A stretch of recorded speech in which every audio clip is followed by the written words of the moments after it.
Hey everyone, I'm back with another cooking video. This time it's going to be all about breakfast.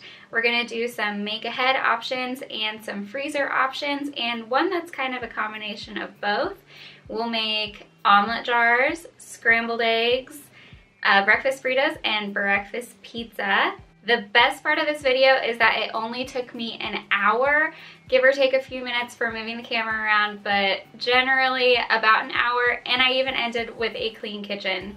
So I'm gonna approach this video as I made it, kind of showing you all of the steps and the order and the multitasking I did to get all of these meals done at once. But down in the description box below, I will list each thing individually in case you don't want to make them all at once and just wanna pick and choose which ones to do.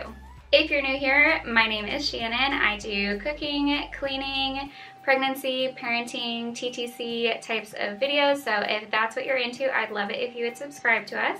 This video in particular is a collaboration with my friend Lindsay. I will link her video and her Instagram down below. We've known each other forever, it seems like, in this YouTube game. We both started as beauty channels and then transitioned our way more into motherhood as we grew up. She and I are both due in March, like within days of each other. So we are both in full-on preparation mode. So while I'm doing easy breakfast options, she is going to do some delicious snack options.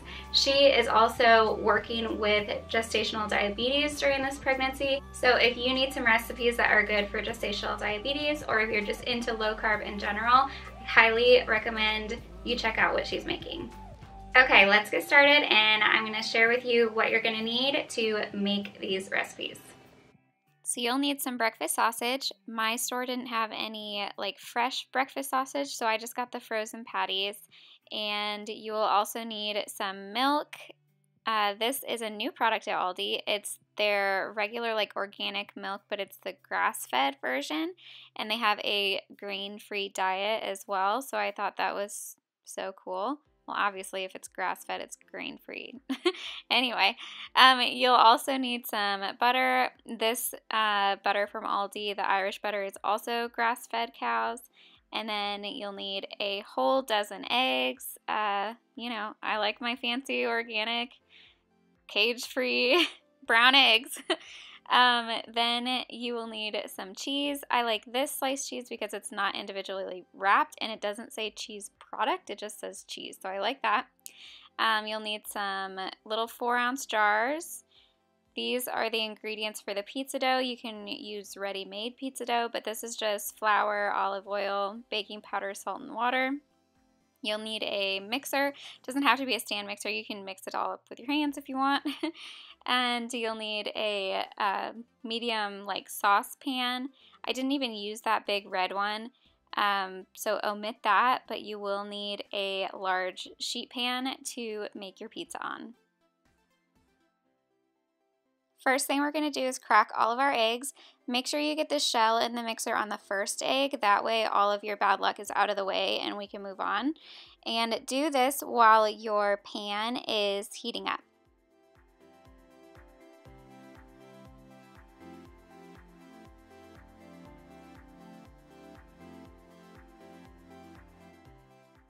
So I'm just going to put the whisk attachment onto my mixer. I'm not going to season it at all yet. You want to save that for the very end. And you'll just start whisking these on low. And we're going to move back over to our pan that is now hot and add just a little bit of oil in there. Let the oil heat up for just a few seconds, and then you can add whatever veggies you want on your pizza and omelet. Somebody wise told me to use the back of my knife to scoop up the veggies so it doesn't dull it, so hot tip there. And then here's my eggs. It's still a little gloopy, so at this point I turned the speed up a little bit so they're not gloopy. You want them pretty homogeneous. So here's another shot. They will not freeze as well if they're not thoroughly mixed like this.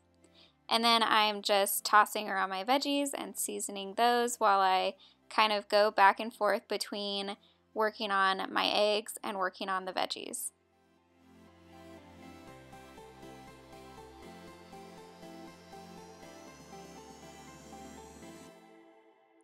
So now it's time to ladle in our egg mixture into our little 4-ounce jars. These are going to be our little omelet jars. You'll freeze them, thaw them out overnight, and then you just dump them in the pan. They're ready to go. So you'll want to fill up all of your jars with your very homogeneous egg mixture.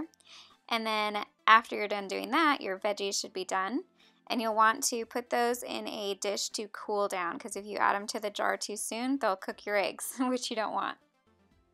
So add your veggies to a separate bowl to cool, and then you can wipe out your pan and dump all the rest of your egg mixture into the pan. I turned down the heat pretty low. I like to cook my eggs on low. It just does a little better for me. And while I'm cooking other things in this process, low and slow is just better for multitasking. You'll see some like black stuff floating around in the eggs. That's just like leftover pepper and things from the veggies.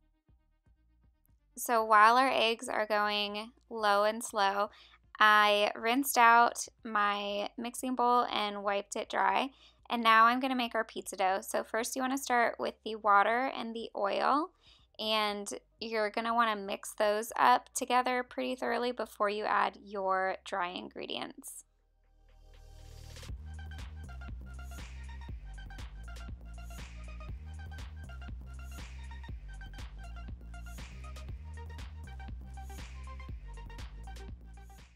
So as you can see, I'm just dumping all the rest of the ingredients in there. I'm going to let that knead for a few minutes, and I'm going to come back over here and check on my eggs. And I just kind of scrape down the pan every few minutes.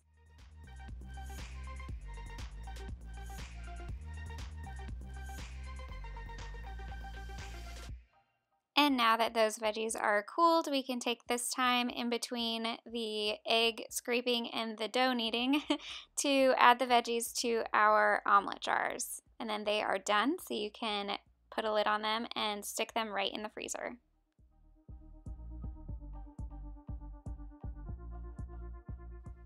This is what they look like frozen, and I just take one out and pop it in the fridge overnight, and it's ready to go the next morning, which is right now. Fast forward to the future. And I just dump it into my pan, a little bit of oil in there, and over pretty low heat. And I put a lid on it and let it cook until it's almost done, and then I put American cheese on top. I like American cheese. I don't know. I can't do the stringy stuff. American cheese doesn't get stringy. I also put a little dash of water in there to kind of steam the top so it cooks faster. I haven't mastered the omelet roll, but I can do the flop and fold pretty well, so that's what we got. Once there's no more liquid in your eggs and it just has like a glossy sheen, you can put a lid on it and move it aside. And at this point, I noticed my dough was pretty sticky, so I'm just going to add in some more flour and let that knead for another minute just until it's the right texture.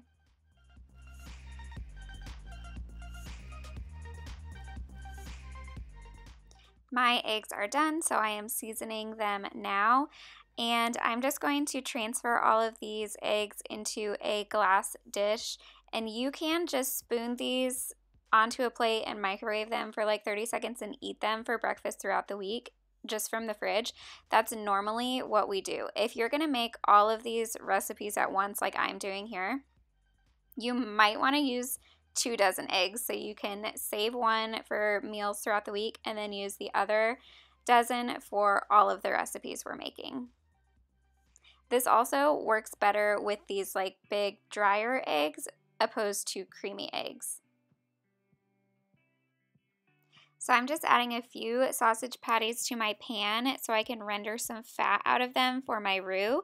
But for the breakfast burritos, I'm just going to microwave them. So now my dough is a much better texture. So this is good to work with, and we'll go ahead and work on spreading it out and getting it on our pan.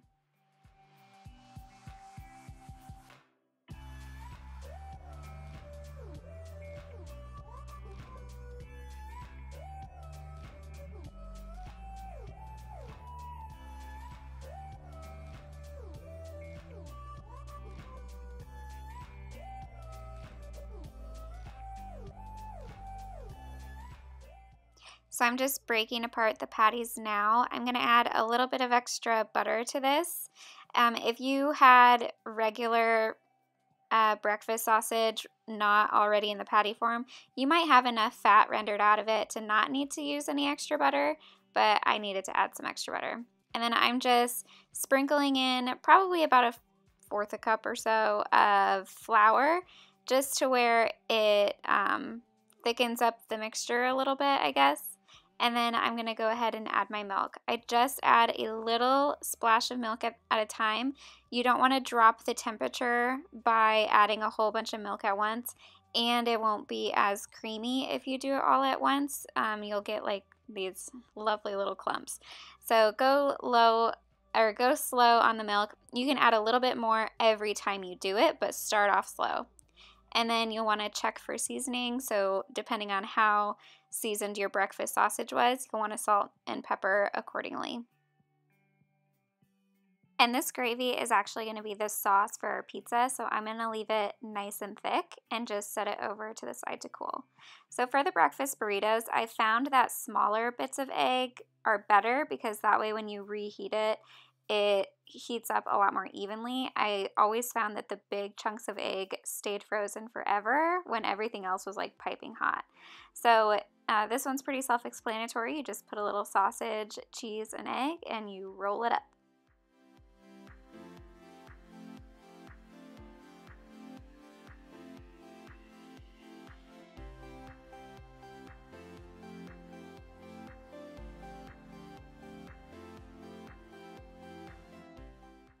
Now that our gravy is nice and cooled down a little bit, we can transfer it onto our pizza dough.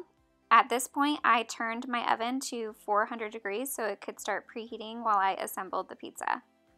So this one's pretty self-explanatory too. You just spread out the gravy sauce and then top it with whatever you want to. We like eggs and cheese pretty much, and I'm just gonna add the veggies to half of it because I know I'm probably the only one that's gonna eat the veggie half. And then just some shredded cheese. I'm just shredding my own cheese here. Hot tip for that, frozen blocks of cheese work really well for shredding, and because it doesn't stick to the blade as much, and greasing your blade beforehand is a really good tip too.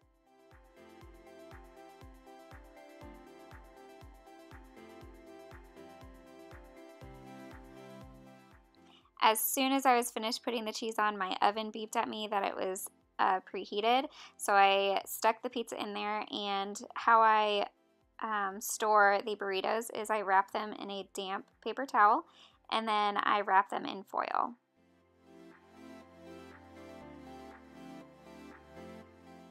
About 20 minutes later, this is what the pizza looked like. I was able to clean my kitchen while this was in the oven. And so now we have breakfast burritos, omelet jars, eggs for the week if you doubled the batch, and breakfast pizza. All in 1 hour with a clean kitchen at the end. Not bad. And that is everything. Remember, I have individual recipes and reheat times down below in the description. I hope you enjoyed this video. I would love if you would share with me your favorite grab and go quick freezer breakfast or make ahead breakfast options. I'm always out to make my mornings simpler and easier and faster, especially during the school year when we're trying to make it to the bus on time. I'm also going to leave my Instagram linked below. I would love to connect with you over there as well. And once again, thanks for watching, and we'll chat later. Bye!